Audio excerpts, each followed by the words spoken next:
Have you ever noticed how we tend to avoid talking about suicide until it's too late? It's a topic that a lot of us shy away from. Maybe because it's uncomfortable, maybe because we think it's not going to touch our lives. But the truth is, it affects more of us than we realize. I've experienced this firsthand several times. Just last year, I lost a friend to suicide. And it's one of those heart-wrenching situations where you look back and wonder if there were signs that you missed or things that you could have done differently. And it's not the first time I've been touched by this. In high school, one of my first losses was a dear friend who died by suicide. And then I lost an uncle to suicide. And these experiences have taught me that we need to talk about this now, not later. We need awareness in the present moment, not just hindsight reflections of what could have been done. It reminds me of how people approach physical health.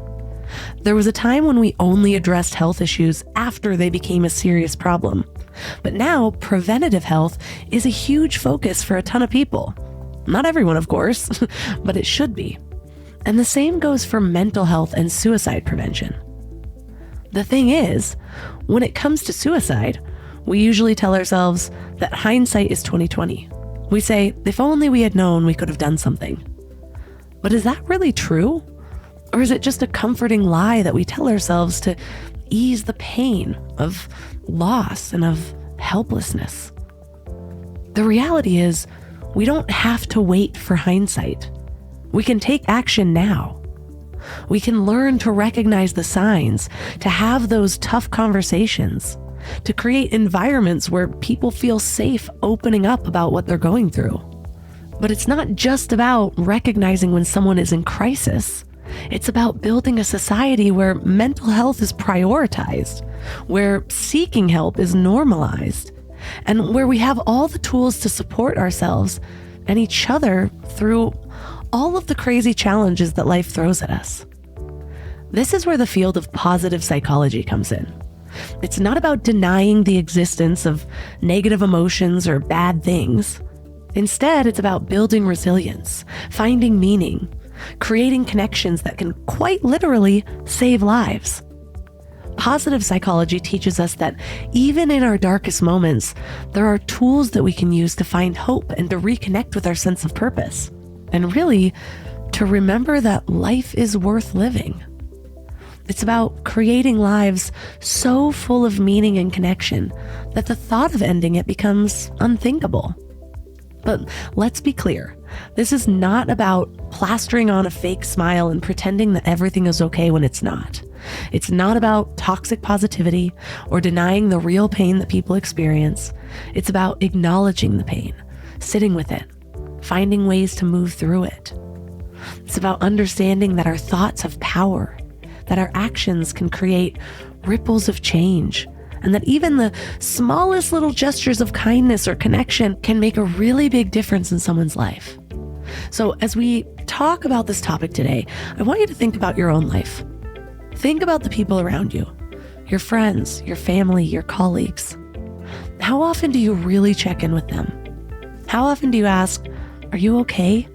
and then stick around to hear the real answer? And I mean really listen. And even more importantly, how often do you check in with yourself?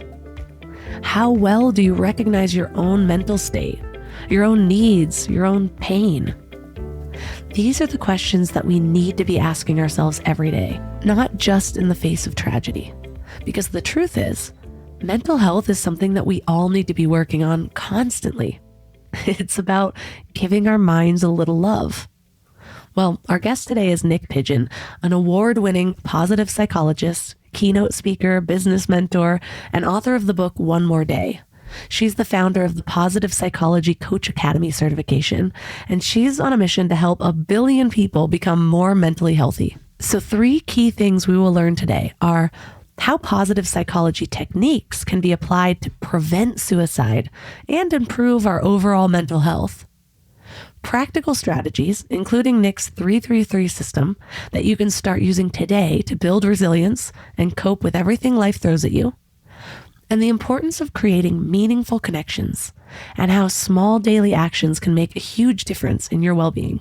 Before we go deep today, I want to give you a little gift, and I want to give it to you every single day. It's called the Morning Mind Love. I know how life can be. You're all fired up after an inspiring episode, and then a new day or a new challenge comes at you, and it's just hard to keep up that energy. Well, the Morning Mind Love is kind of like an oracle from your higher self to help you start each day with a positive focus.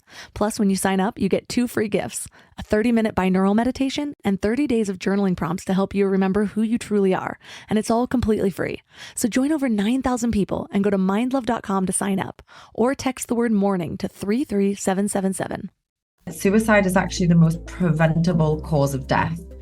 I want to be able to look back on suicide just like I look back on smoking on airplanes.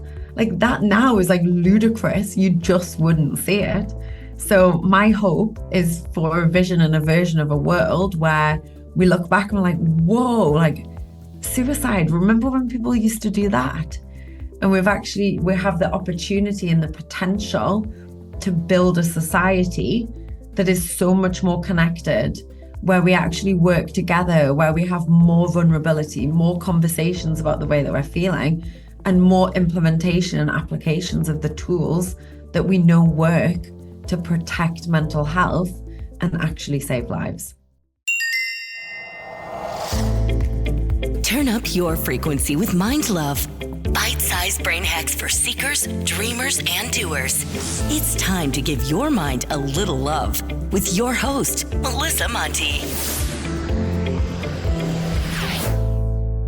So what guided your life path towards really making it through our darkest times? It's interesting because my background is in positive psychology, which is the science of happiness and flourishing, and how we can do better as people, as within organizations and also within communities. So when I first found positive psychology, it felt like it was the next best, like natural step for me, having previously done sport and psychology. And I loved that it was all about this like happiness and this like vibe.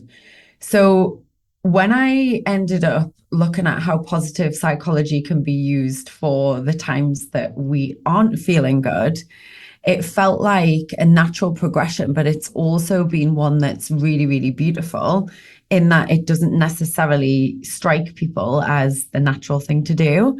Because a lot of people think that positive psychology is just about being happy and being positive all of the time. And it's not. It's actually about looking for what's good and the blessings and the lessons in the challenges and the hardships too. So I think that I just got really real. And let me think, when it was probably around 2014, where I was showing up as a positive psychologist that felt like I had to be perfect and be on all of the time, but was actually dealing with some really hard stuff behind the scenes. So it was through my personal integration of those two elements of life, which is real life, that helped me understand that it's not just about the highlight reel. It's actually about what goes on behind the scenes and how we can support ourselves and each other to move through those times. When people hear positive psychology, a lot of people are now associating that with toxic positivity in a way. And so with your understanding now, after integrating it with some of the darker times, how would you reply to people that have that idea? I mean, I take a stand for hope and optimism, and I know that we can live better lives when we do focus more on what is good. What's different about toxic positivity is positivity bypasses the emotional depth and connection. So toxic positivity is, oh, I'm fine, everything's fine. Let's not look at that problem. Let's brush it under the carpet and pretend it never happened and kind of go on in this oblivious way. That's actually really dangerous because it will come back to bite you at a later point. It's going to show up. And when you repress and you push down emotions, it leads to this feeling inside of you of almost like you're getting so full up and you're so at capacity the emotion has nowhere to go. So we see that diseases, like even cancers, can be associated with kind of dealt with emotion. So positive psychology actually looks at what is the emotion? Like, how can I feel it, allow it, name it, claim it, choose to move it? And we have a lot of processes and practices, exercise and interventions that really get us to pause and to connect in with what it is that we're feeling. So I think that I actually love that people are talking about toxic positivity in the context of positive psychology, because it allows us to redress what that misconception is. I put it as a chapter in my new book because I was like, whoa, whoa, whoa. Like, we actually need to call this out and we need to deal with it, because the bypassing that I see is not healthy. I almost feel like toxic positivity is like an initiation phase that we all go through when we're first getting into spirituality. Yeah. I didn't understand the depths of things. Like when I'm first reading and I'm only ready for layer one, the way that it integrated was sort of bypassing everything or just keeping a positive face. And I had to feel the damage that could do before I was ready for layer two of that understanding. And I also think that there's a danger in getting stuck in the shadow as well. So I think that there's this like pendulum swing that happens where we learn manifestation or we learn positivity and we're like, yeah, like everything's good, like I've got this. And then you get hit by life's challenges and you think, oh, I don't got this anymore. And because we've been so focused on only the positive, we sometimes haven't given ourselves the time and the devotion to build the internal resources that really come with the deeper sense of resilience and grit and radical honesty, radical self-awareness. And they're things that we need to make sure that we are practicing as well, because life is always going to keep on lifing. There's always going to be some other crazy thing around the corner. And the positive emotions, they do actually broaden and build our psychological resources. So know that when you are practicing things for hope and optimism and opening up your mind by experiencing more positive, you're doing a good thing as well.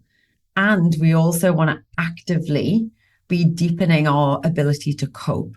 Because what I see is that when we focus on only the good, we can get a nasty shock and a nasty surprise when things do get tough.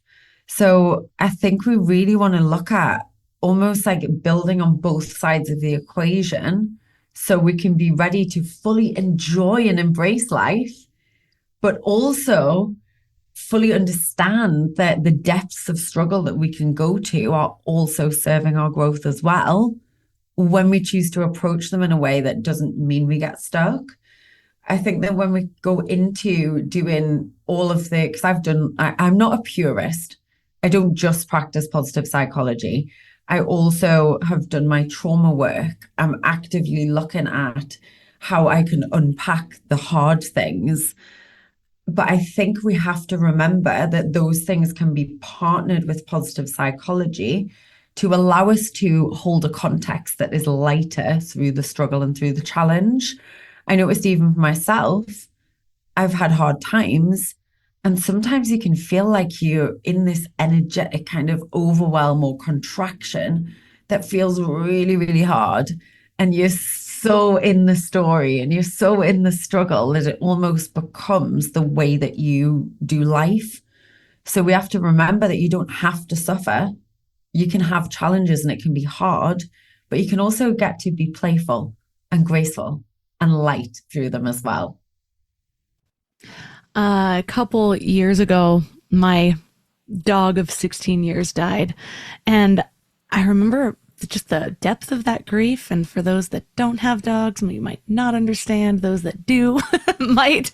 But it was so hard. And I remember feeling grateful for the opportunity to kind of go through something really difficult after I have understood and related to life in a new way. And then this last month, just until like 3 days ago, has been probably the hardest month of my adult life from like 6 different areas. It's still kind of raw. I might cry during this episode, but it has been so interesting to be able to step back and be the observer while still feeling so in it and feeling the stories come, and it being a little bit more difficult not to attach to them, but still having that little bit of awareness. So it's like kind of falling in and stepping out. And I have to say, I'm still grateful, even though it's really hard. And my husband and I were like, the world is against us this month. Like, what is happening? The universe has a personal vendetta against us. But I'm curious for you, when you talked about a sort of whiplash when you were speaking with, doing motivational talks on positive psychology and also dealing with deep personal losses. Tell me about how you moved through that, the ways that it sort of changed maybe how you're approaching your own life and even connecting with your audience in a different way. Yeah, it's really helped me deepen my own sense of gratitude and gratitude for different qualities and textures in life. So I know with your example, you said that like the universe has been against you. It's also getting us to look at, okay, so what has it been doing for you in that process as well? Like, have you guys as a couple come closer together because of the challenges and the hardships? So I think that the way that I have processed things, so I lost 3 of my close friends who died by suicide.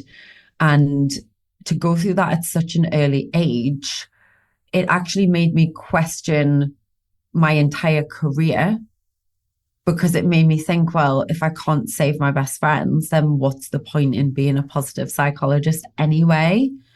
And the way that I was able to reconcile that was by realizing that it doesn't matter if it's our best friend or a total stranger that I get to support and serve and help.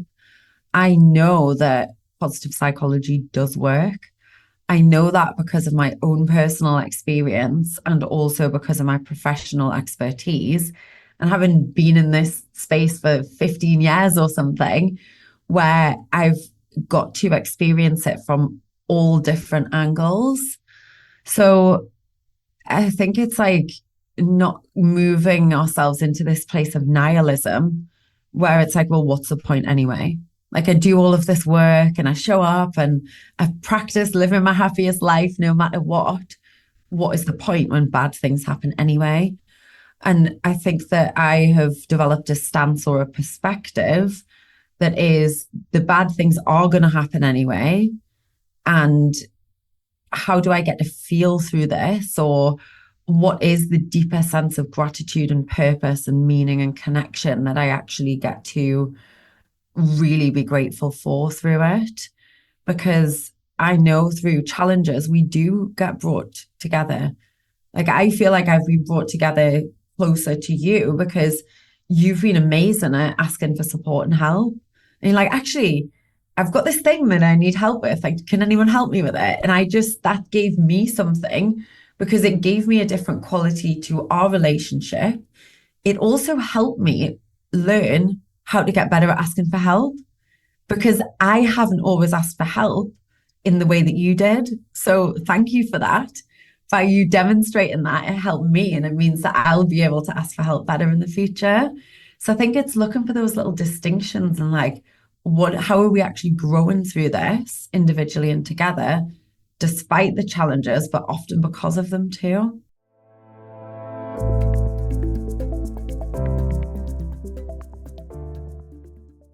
We're all searching for something better in life, right? Better habits, better mindset, better relationships. But when it comes to hiring, searching isn't always the best approach.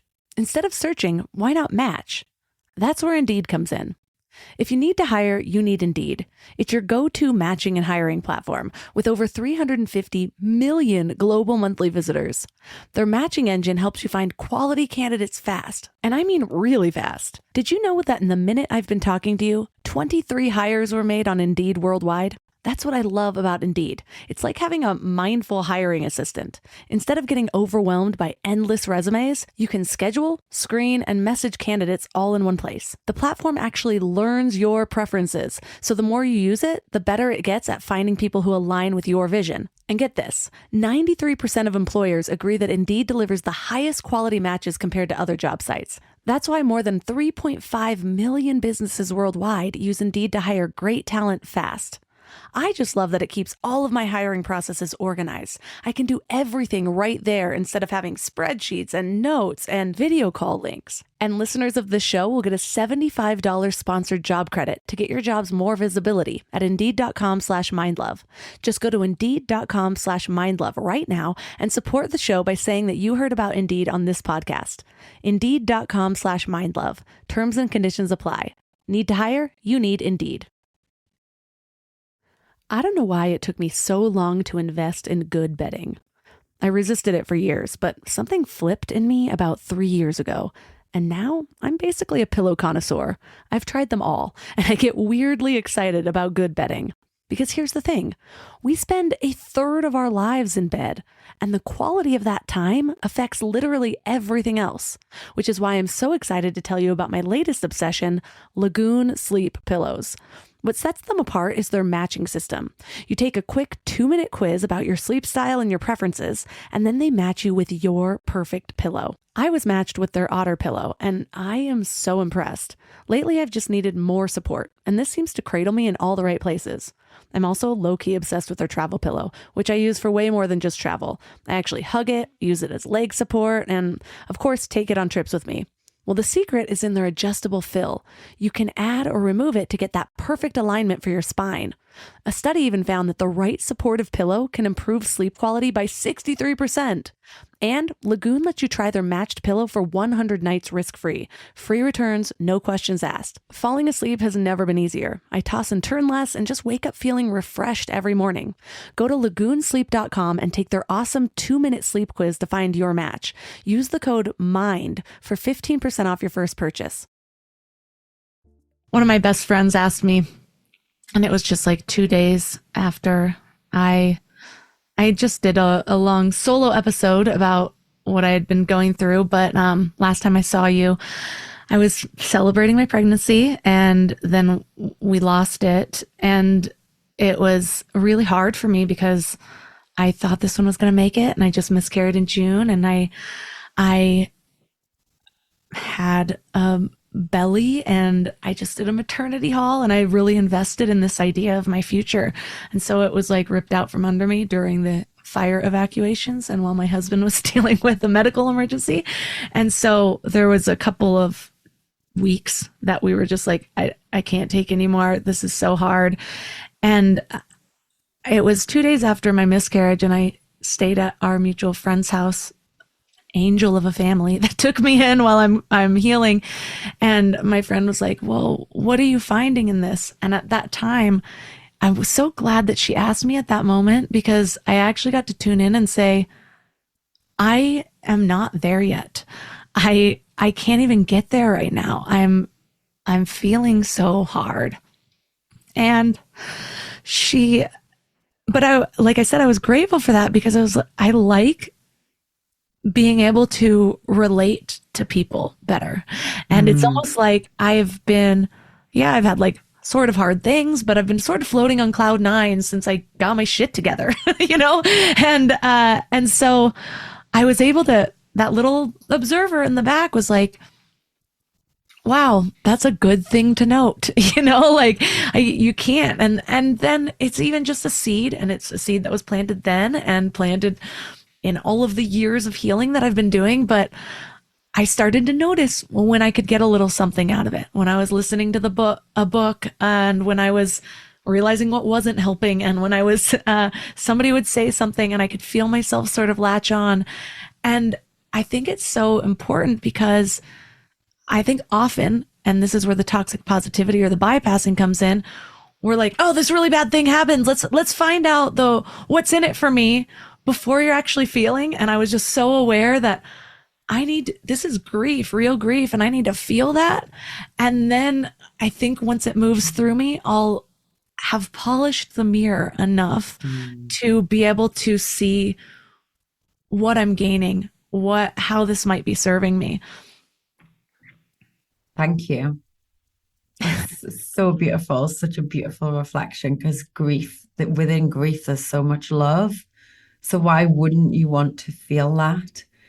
It's these hard emotions, these big emotions, they don't always feel nice, but what is nice? Like, where did we learn that? Like, where did we learn that having a feeling is a bad thing?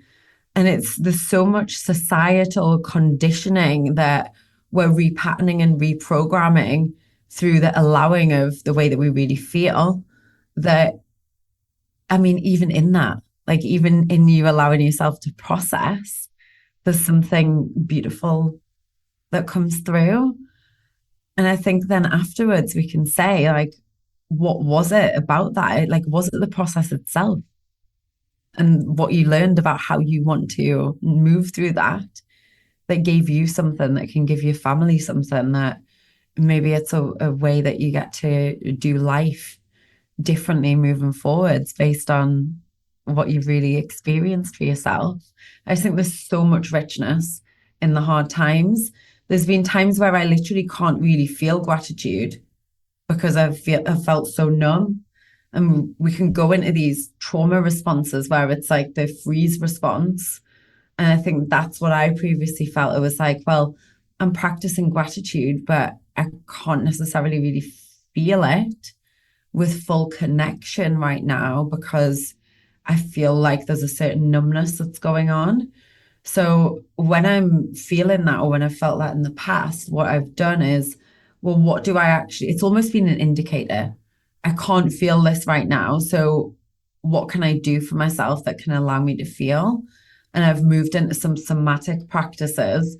So really simple things like just rocking your body, like laying on your back and rocking your body kind of forwards and back, laying on your front, rocking your body from side to side, laying on your side and rocking your body. Like that can help to reduce the levels of stress.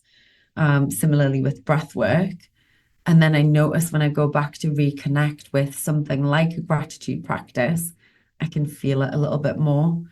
And that the practice of exceptions, like you spoke about, is where am I feeling a little bit more today?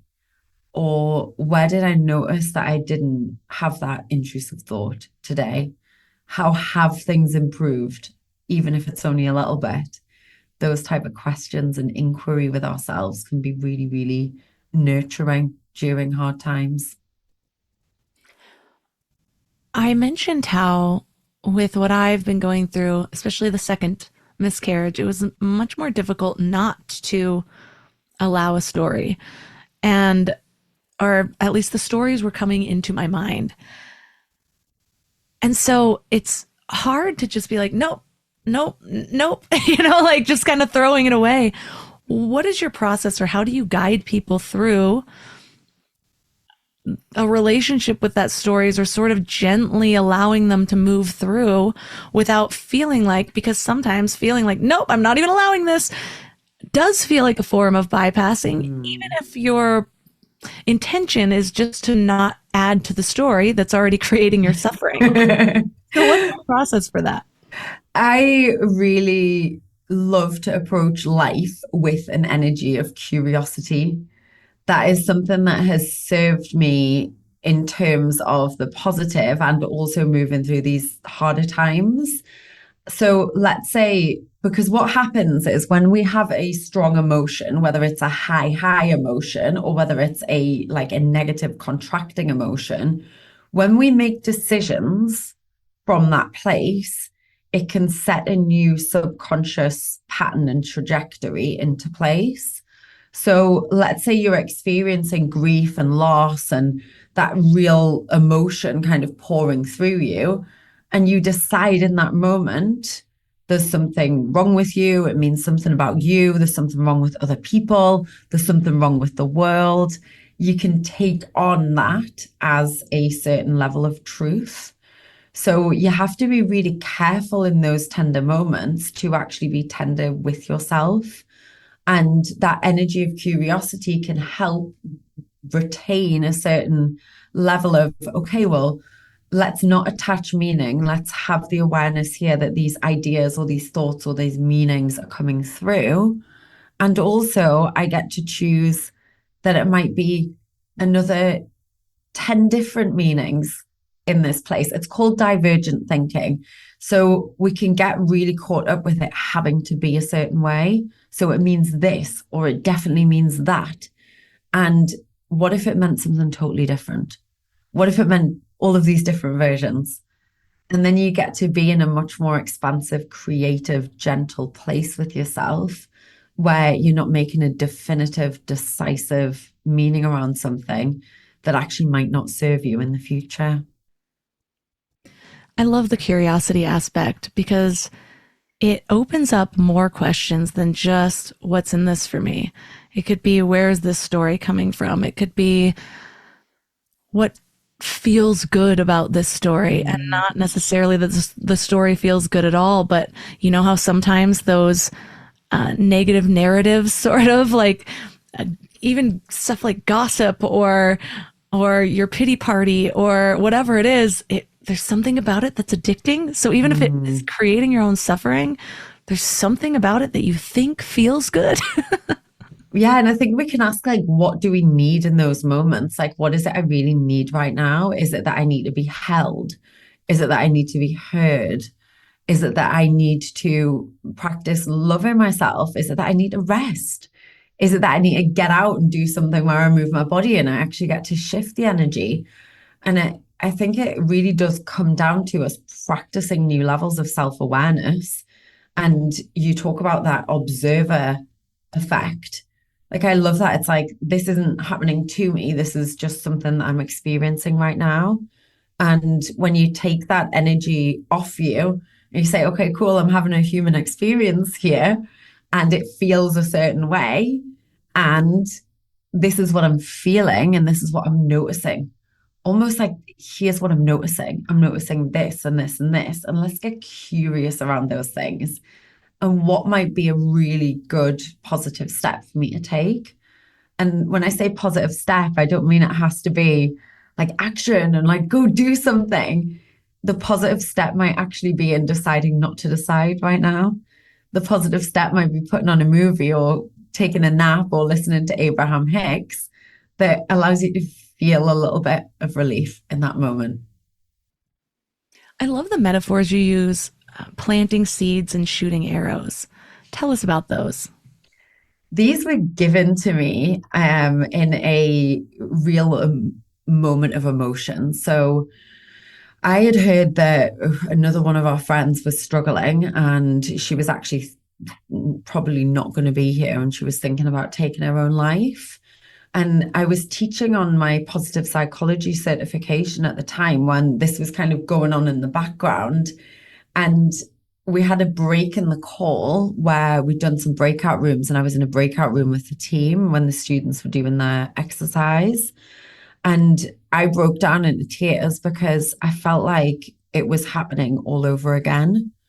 And it felt upsetting and frustrating and scary and all of the things. And Ali on my team said to me, you know, Nick, you can't always know how a plant is going to grow. You trust that when you plant a seed, it will grow and it will grow in its own time and in its own way and with its own shape and its own size. And similarly with shooting an arrow, you can shoot an arrow and you can hope that it lands on the target, but you don't always have full control of that. But you do have control of you planting the seed and shooting the arrow, and you trust that it will land somewhere and it will help someone. So we have to continue to keep showing up, planting seeds and shooting arrows, doing our best with pure intention, and knowing that that work that we do will go out and it will activate almost like a ripple effect in the world because you're pouring in more good energy. You don't necessarily get to control where that energy goes or force it to who it gets to help. I think that's so beautiful because it took me a lot of years to realize that seeds were still being planted, even if my worst case scenario was the reaction. And so this could be in arguments with a friend and like coming to the table and saying, you know, I'm going to own up to my side, even though I actually believe my side was 5% of the argument. And then them being like, oh, great. Glad you finally got that. or just totally rejecting what I was putting out there, or getting angry or judging me for something. And I think it took through experience of people talking to me maybe 10 years after that and being like, you know, you said this one thing and I know I didn't react well. And then even looking back at my own life, I can think of like 5 different instances where I like lashed out at somebody for something, and then I thought about it for like a year or a decade. And it was a huge pivot for me, just what they said, but they would have never known by my reaction. And so I just love the idea of that trust, because so often, even with our current understanding of planting seeds, we're like, well, that's going to sprout right now. But it's like, I don't know. Now, it has to be now, sooner, faster. Yeah, it's like, you know, this season was a harsh winter. Like, spring wasn't quite the same. Oh, yeah. And I think it's like the trust in that and the practice, and just knowing that this life is way more complex than sometimes we remember. And there's so much good in it, and we get to enjoy all of it. I think that like knowing that hard times are temporary really helps me. Knowing that as well as hard times being temporary, it's likely that there's always going to be hard times. So we develop and we evolve because of these hard times, and we get to learn and grow and take responsibility and be accountable to holding ourselves to those new levels of accountability in our life. And you get to decide whether you want to be the victim to your circumstances, or whether you want to use them to really fortify you with new levels of strength and capability, so that the next time something happens, you've already got those lessons, you've put them in your backpack. You're like, cool, I'm carrying those lessons with me. So when I get this next opportunity to practice learning or practice delivering the things that I've learned, it gets to feel a little bit different, a little bit easier. You get to feel a little bit more capable. And that only comes with experience and with practice. Somebody gave me a really beautiful compliment these last few weeks when I was away on retreat. We were waiting for a taxi to take us to the hotel to go do the retreat days. And 2 of my students came along and they said, can we get in your taxi with you, Nick? I said, yeah, no worries. And the taxi was taking a little bit of a while to arrive. And one of the students said to one of the other ones, said, I'm just downloading Nick's relaxed codes right now, because you're looking at your watch. I can see you getting anxious. And she's just standing there and she's super chill. And I was like, yeah, because I can't actually control how fast that taxi moves right now. So I've decided that even though maybe we'll arrive a few minutes later than I would have liked to, I can't do anything about it right now. And there's no point in me worrying or getting stressed. So I'm choosing to let go of the things that I actually can't control. So I think it's looking at where you've improved, where your life's improved, but also where you've improved, and giving yourself credit for that. I love that. Yes, that observer is getting stronger in me, and it has been for quite a long time. But I mean, even through the last month, I was very surprised by how I moved through life with everything that was being thrown at me. And so one of the things I'm curious about too, though, is, or that I love to recognize, is I love to recognize how my ideas of things have changed from the beginning to now. And maybe that's, we talked about sort of those deeper levels of understanding that help us to really see things in a I guess more dimensions is what I'm thinking. And so much of your work is around helping people with overcome suicide, whether it's the thoughts they're dealing with, whether they are dealing with a loved one. How has your understanding of suicide changed since the beginning of your career, or even that first time you dealt with a loss of a friend till now? Yeah, I mean, I had a child suicide attempt when I was 11 because I got bullied really badly.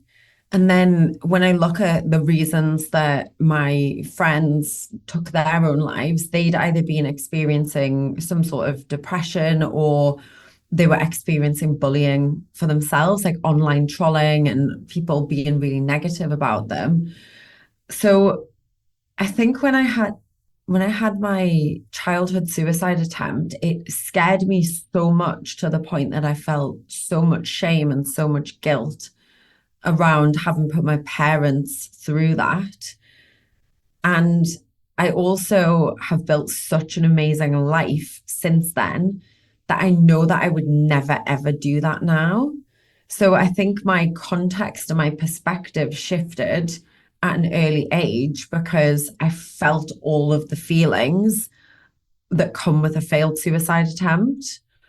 Then, since doing my work and having lost my friends kind of in my late 20s, I never thought that I would become a positive psychologist that was so passionate about suicide prevention. But I've connected the dots and I realize now, like, what is positive psychology? It's all about building a life worth living. And actually, suicide prevention is all about hope and it's about how we can live better lives. So it seems like it's the thing that actually makes the most sense now rather than the least sense, because I am such a celebrator of life. And I think with suicide prevention, people think that it's just about the crisis moment, and it's actually not. It's about making sure that we live better right now so that we actually never get ourselves to a point where it feels like there's no escape. So actually, the writing and the passion for suicide prevention is actually really a passion for hope. And when you realize and recognize it as that, it becomes the most positive message that we can share, because we can see that whilst right now we have a statistic that is for every person who dies by suicide, 135 people are negatively impacted. We also have, which is a crazy coincidence, for every person that is coached or experiences positive psychology tools, 135 people, the exact same number, are positively impacted by that. So my vision is that we actually are able to shift this balance towards people understanding that there's something that we can do to activate this ripple effect of positive psychology in the world, and that suicide is actually the most preventable cause of death. I want I want to be able to look back on suicide just like I look back on smoking on airplanes. Like, I remember when I was a kid, you could get on an airplane and people would be having a cigarette. Like, that now is like ludicrous. You just wouldn't see it. So my hope is for a vision and a version of a world where we look back and we're like, whoa, like suicide. Remember when people used to do that? And we have the opportunity and the potential to build a society that is so much more connected, where we actually work together, where we have more vulnerability, more conversations about the way that we're feeling, and more implementation and applications of the tools that we know work to protect mental health and actually save lives.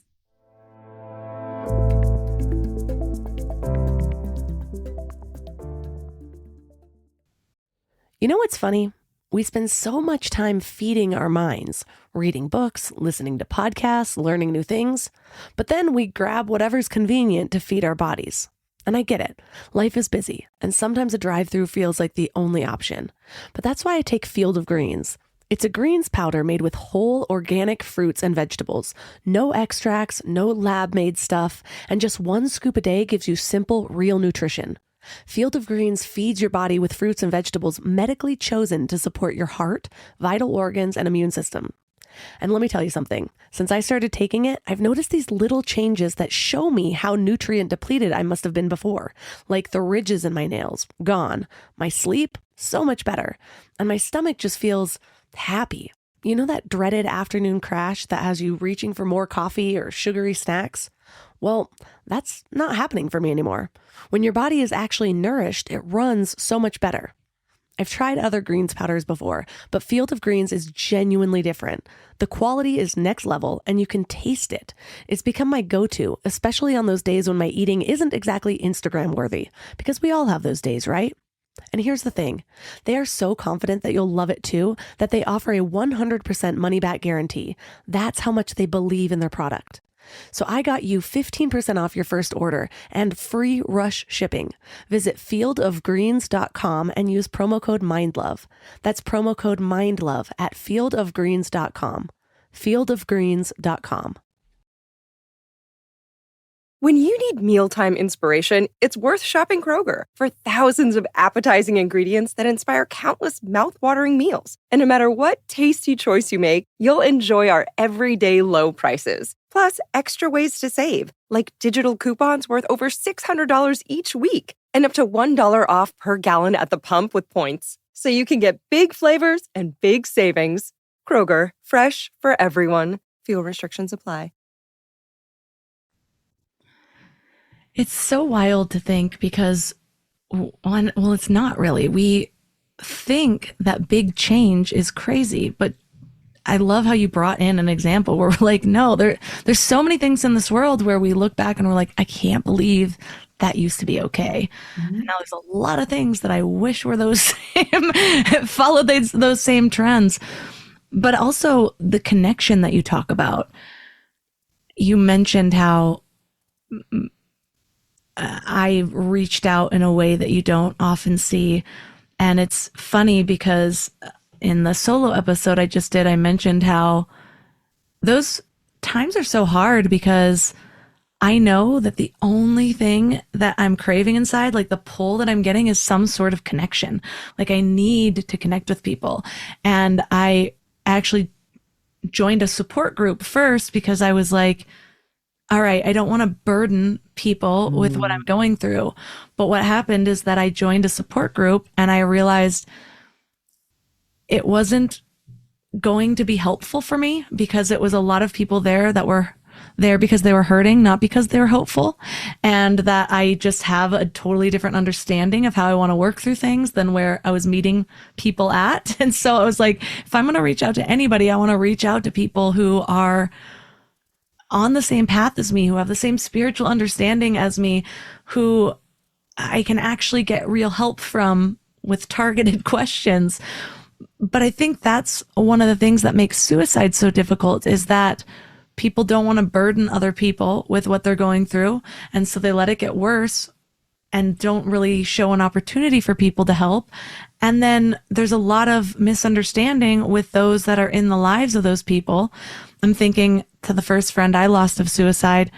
When he died, I was angry. And mind you, I was only 16, but there had been a full year of my best friend breaking up with him and him threatening this. And so we had spent a full year in the, why are you doing this? It seemed like only emotional manipulation. And then he actually did. And so my teenage brain interpreted this as, oh my gosh, like he even called her and did it while on the phone with her. And it just seemed like, on the anniversary of the day her mom died. And so my brain was like, this is like the epitome of the final manipulation straw.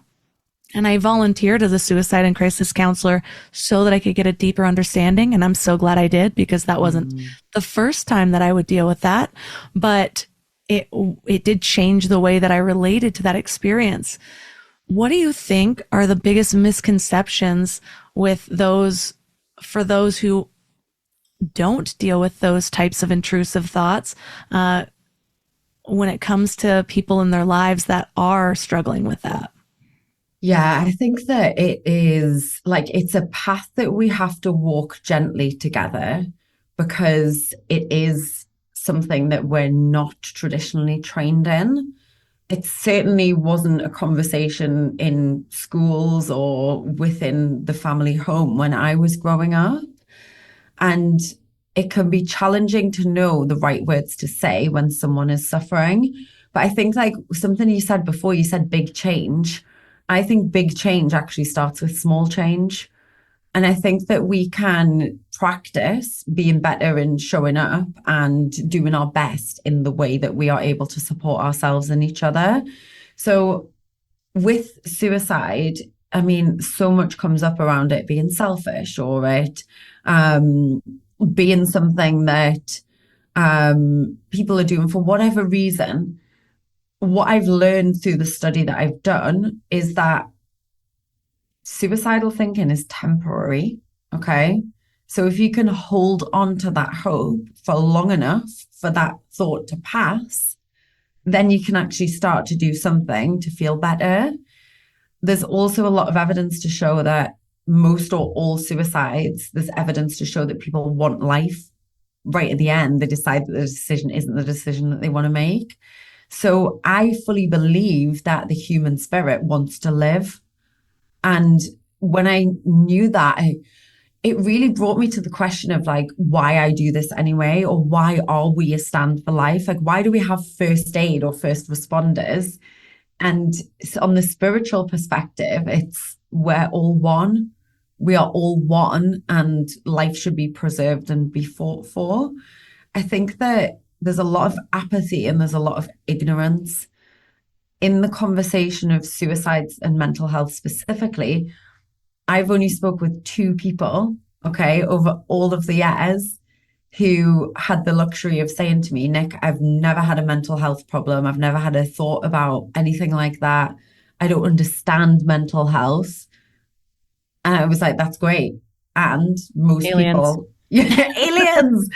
And honestly, like I did a book launch event in London a few weeks ago, and I had a line for people who wanted me to sign their books. That line took me 2 hours to get through because every single person in the line had a story where they'd been impacted or someone they love had been impacted by mental health and suicide. So I actually think that there's more of a risk for us not to talk about it. And there's more of a risk for us to assume that everyone's just doing well. Because when we really get into it, we realize that this thing that seems so personal is actually very universal. And the more that we talk about it, the easier it is for us to actually support each other in it. And one of the easiest, fastest things that we can do is getting better at asking the question, like, how are you doing really today? And what is it that you need? And how are you on a scale of 1 to 10? And when someone shares, like, I'm a 4 out of 10, you say, okay, cool, tell me about that. It's these ways to open conversations, whether it's with each other as friends or with our kids, with clients, actually not being scared to ask for the real thing, the elephant in the room. Like, okay, cool, like you don't sound all right on this message. What's going on? Tell me.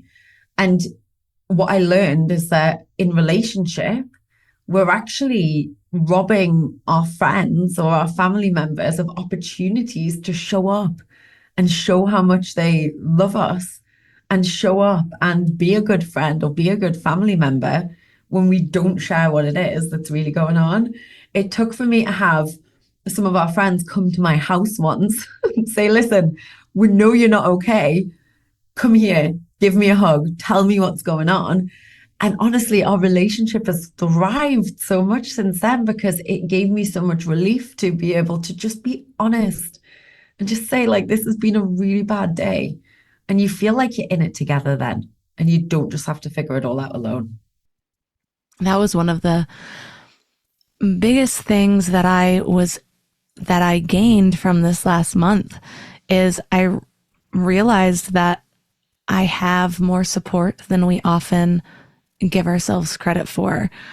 I mentioned that it's like we're all holding on to these invisible life preservers, not realizing that we're surrounded by a sea of helping hands that want to show up for us. And on one hand, there's the Benjamin Franklin effect, where when you ask someone for a favor, they actually psychologically like you more. And then on the other, though, I think we're all living in these stories and then self-perpetuating it like we're going to be too much. And that's something that I've heard my whole life. And I've just always had this thread of loneliness from being an only child and moving around a lot. And so I've carried it with me into adulthood where it's like, even though I have different evidence now in my adult years, and now that I'm not just making party friends all the time, the story that my mind wants to grasp onto is still, you're alone. You have to go through this alone. And so that was one of the things where when I found myself falling into the story of like the world is against me, it's like, look who showed up for me here that didn't have to. Give me chills, you saying this. My mom drove out in the middle of the night to pick up my kids. A friend that I had never hung out with on my own before invited me into her home for 5 days.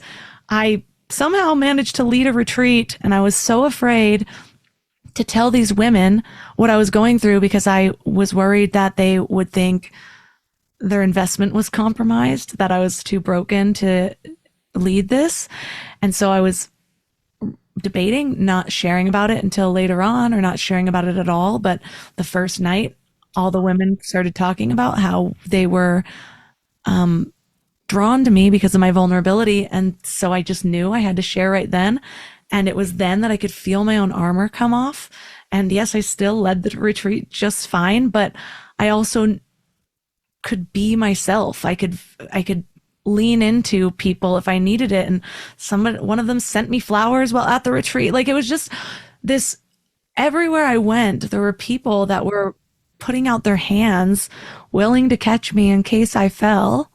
And in those situations, I realized that that was what was helping me stand strong, just knowing and just feeling.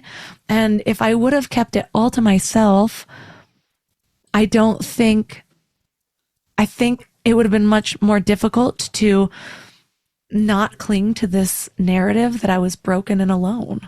And when you asked for help in the WhatsApp group as well, I just love that, because the way that you framed the question, you were like, this is really random, but, and then you got 3 or 4 really specific, helpful answers. And it just helped me learn so much. I was like, whoa, even if we've got a really kind of out there question and you ask it in community where you know that you're supported, then you can actually get way better answers than if you had sat there on your own trying to just figure it out. So I think that was a really beautiful learning and lesson for me. And I never would have got that lesson unless you had to ask the question. I actually got like 11 responses, but people sent me a lot of personal messages. And so, it hugely helpful. Things like exact protocols of psychedelics to help my husband's cluster headaches, people to call, a neurosurgeon to call, a new medication to try. So now between this cluster series that just ended and the next one, we have all sorts of things to figure out. And if I had known, or if I wouldn't have done that, I would have still just been searching Reddit threads by myself. Yeah. What do you think about how to ask people? Because it kind of reminds me of the support group versus the asking here of who to ask and who might make it worse and who might actually lead you on the right path. Yeah, there's a couple of things that come up. So first of all, it's remembering to ask in the first place. I think when you're suffering and you're struggling, it can feel really hard to think about what to do. So I actually love to plan in advance. So when you're in a phase where you do have a little bit more clarity or a little bit more capacity, how can you develop the protocol then rather than waiting until it's too late? So I say, like, who are your 3 people or your 3 places that you can identify that you can go and ask for or look for support within? So it might be who it is that you feel like you can be your truest, ugliest self with. Who is it who is always cheerleading you on? What are the communities that you feel really safe and held and heard within? And writing out your top 3, or you might have a list of 20 go-tos. But for simplicity, 3 is a great place to start.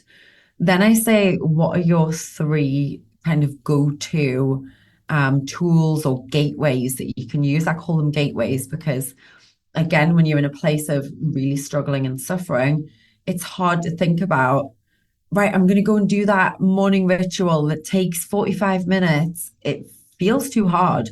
Like you can't get there at the time. But if you've got three simple gateways, so a gateway tool is something that feels like you can reach for it in your hardest moments. So for me, it might be putting on a breath work and listening to something and actually doing the breath work with the audio.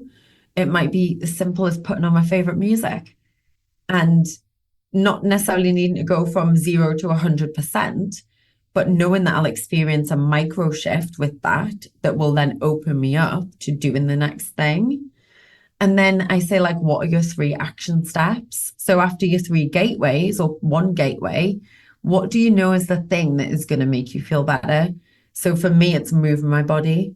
I know that if I jump on my Peloton or go outside for a walk, I'm going to shift the way that I feel. But I call it a 3-3-3 system. Trying to think of all of those things, like, right, I'm going to call these people, or I'm going to text these people, or I'm going to go and do these things. It's too hard when you're really in it. So you know who your 3 people are or your 3 communities, and you start to get practice with how you ask for help. So it might not be sending a big long text with everything that's been going on. It might be as simple as saying, hey, I'd really love to share something. Can I share with you? Or, hey, not having a good day, would really love your support. The starting of the conversation is often the hardest and the simplest step. So if you can practice what it is you would say to open a conversation with those correct people, then it can become easier for you to receive the support. I think that's a really good just lesson, because so often we don't really realize the contagious nature of emotions. And so that's beautiful when it's on the positive side, and it can be a lot. And so it's like that for me is the balance of, all right, if I'm going to reach out, am I going to just hit somebody? Like they could be having the best day with their toddler, and then they get everything that's going wrong in my life in a text message, and it's just like whoosh, like their energy drains out. So to give somebody that little, hey, do you have time to talk, or I really need support, it's like they can actually plan out their day. Okay, I'm going to finish up my presence moment with my kids, and at 4:00 I can have space for this. Yeah, and I think that it's such a good point, because we get to also practice our own personal boundaries and what we need in order to be able to show up in relationship to really support and give to others too. So the whole idea of suicide prevention or helping each other to feel better has to start with us helping ourselves to feel better first. Because if we're constantly always looking to fix or save, or we're on this big crusade, you're going to end up depleted, and you're not actually going to be very much use to anyone when you're operating from that place. So the way that I think of it is, how can we build strength within ourselves first so that we can dedicate the time to having, 4 till 5 p.m. to speak with friends, to help and support and connect with what they need, rather than being in this place of, I think of it as like a leaky bucket. Okay, I'm going to help everyone with everything all of the time, and then I've got nothing left for myself. It's like then your mental health gets impacted. So how can we also get practice with communicating in a way that our friends know that even if we don't reply straight away, we will reply by the end of the day, or we will reply when we have capacity to meet each other in a conversation that is able to be productive and supportive without us negatively impacting ourselves along the way. Another concept you talk about is grounded hope versus empty wishing. Tell us about that. Yes. So hope is an interesting concept. It's like, the energy of ambition. It's like, I want something, but I'm not there yet. There's hope where you can just blindly kind of hope that something happens. But grounded hope actually comes through a deeper knowing and a practice of the cultivation of it within your body. So they've actually done studies on this that look at the difference. And it's this idea of, okay, we're going to practice a tool, or we're going to do an exercise that helps us really connect in with the feeling of hope, and where we hold that as a sense of power and capability within ourselves, rather than it just being all kind of from the mind and it being an idea and it being intangible. So an example would be, rather than just saying, oh, I hope it works out, how could you actually practice scripting and writing out and meditating on a best possible version of an outcome, where you've been able to connect with it through your body in the writing practice, and then assimilate it through a meditation, which allows you to really feel it inside of yourself, boost your well-being, cultivate the positive emotions that are associated with it, so that now you're coming from a place of it being more of a knowing than a blind wish or a hope. Yeah, I love that, because sometimes it's like that empty wishing feels like the toxic positivity or the manifesting past what we're actually going through. And so grounding it into our real life, even finding evidence that, things have worked out before, or of our own resilience, can be so helpful. So we've covered so much today. I love to leave listeners with one thing to focus on, to kind of ground everything into their reality this week, whether it's a thought experiment or an actual action to take. What would you leave them with? I love having a menu of tiny tools that you can use within your day. So you can brain dump a list of all of the small things that make you feel good, and look to that list to experience a shift, rather than it needing to be a prescription or a protocol where you have to do it every single day in the same way. My invitation is to actually get practice with doing some good things for you, whatever it is that feels good from that list on that day at that time. And I think that feels way easier and way more nourishing than this energy of forcing or have to do. So my note section of my phone is just like, it saves me every day because I go in there, I'm like, right, okay, not feeling great right now. What can I do? Here's my list. Which 3 or 5 or 1 things can I do? And then over the day, you look at all of the tiny little steps that you took, and you know that those small positive steps, the actions that you take, compound to massive results over time. So it's developing the trust that that small change will actually create the big change for you. Well, thank you so much for being willing to lean into your purpose and see where life was steering you with the hardships that you went through, combined with all of your education around positive psychology. So if people are interested in connecting with you more, whether on social or finding your book, One More Day, or your website, where's the best place for them to connect? Thank you. So website is niyc.com. The book is available in all bookstores, so Barnes & Noble, Target, Amazon, and you can also get it from onemooredaybook.com, where there's also some nice bonuses on there as well. But I think for the book, like, the biggest thing is it doesn't feel like my book. It feels like a book for the world. It's something that is so important and so needed right now, whether it's for yourself right now, or it's for a loved one, or it's for someone in the future. You never know when a child or family member or friend might be struggling, when they really could do with these tools.